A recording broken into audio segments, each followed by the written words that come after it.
జనవరి 20, 2025 ఈ డేట్ అంటేనే ప్రపంచంలో కొన్ని దేశాలకి వణుకు పుడుతోంది.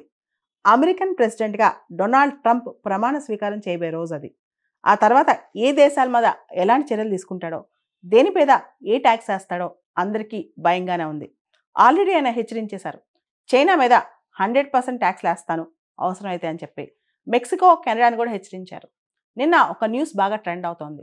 ట్రూడోని సరదాగా ట్రంప్ బెదిరించారంట. కెనడా అమెరికాకి 51st స్టేట్ అవ్వబోతోంది అని చెప్పి. అంటే మీరు మా దానిలో రాష్ట్రంగా జాయిన్ అవుతారు. నువ్వు గవర్నర్ అయిపో ఆ రాష్ట్రానికి కావాలంటే అని చెప్పి.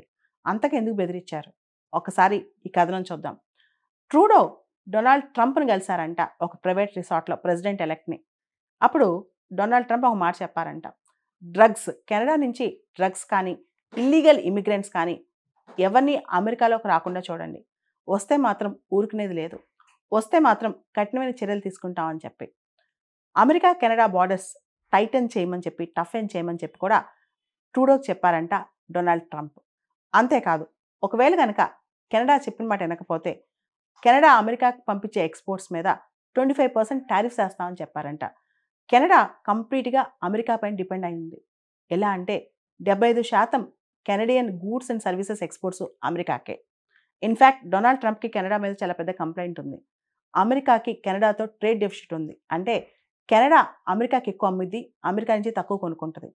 దాదాపు $100 బిలియన్ ట్రేడ్ డెఫిసిట్ ఉందని చెప్పి ట్రంప్ ఎప్పుడో వాపోయారనమాట. ఇప్పుడు ట్రంప్ కెనడా పైన, మెక్సికో పైన అదే కోపం.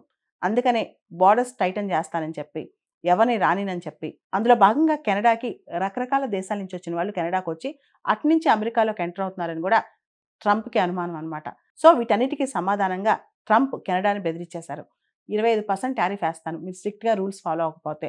మీరు అమెరికాలోకి డ్రగ్స్ కానీ, ఇల్లీగల్ మైగ్రెంట్స్ కానీ వదిలితే మేము మీ పైన టారిఫ్ ఏస్తాం. అప్పుడు ఆ బర్డెన్ భరించలేక కెనడియన్ ఎకానమీ కూలిపోద్ది.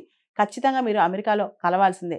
అమెరికాలో మీరు 51st స్టేట్ అవ్వాల్సిందే అని చెప్పి కెనడాని ఇండైరెక్ట్‌గా బెదిరించారంట డొనాల్డ్ ట్రంప్. సో ఈ విషయం ఇలా ఉండగా రీసెంట్‌గా అమెరికా చైనా యొక్క సెమీకండక్టర్ ఇండస్ట్రీ మీద చాలా ఆంక్షలు విధించింది.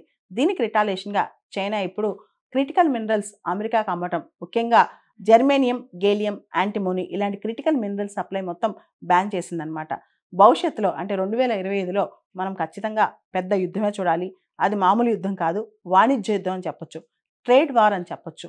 ట్రంప్ 1.0లో కూడా 2016, 17 టైంలో మనం ట్రేడ్ వార్స్ చూసాం.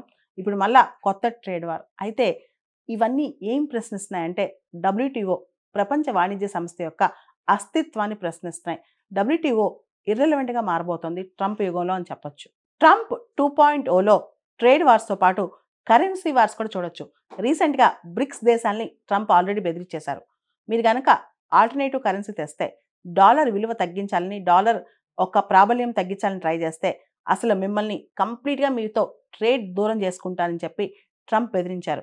సో రాబోయే కాలంలో మనం ట్రేడ్ వార్స్, కరెన్సీ వార్స్ కామన్‌గా చూడబోతున్నట్టు అర్థమవుతోంది.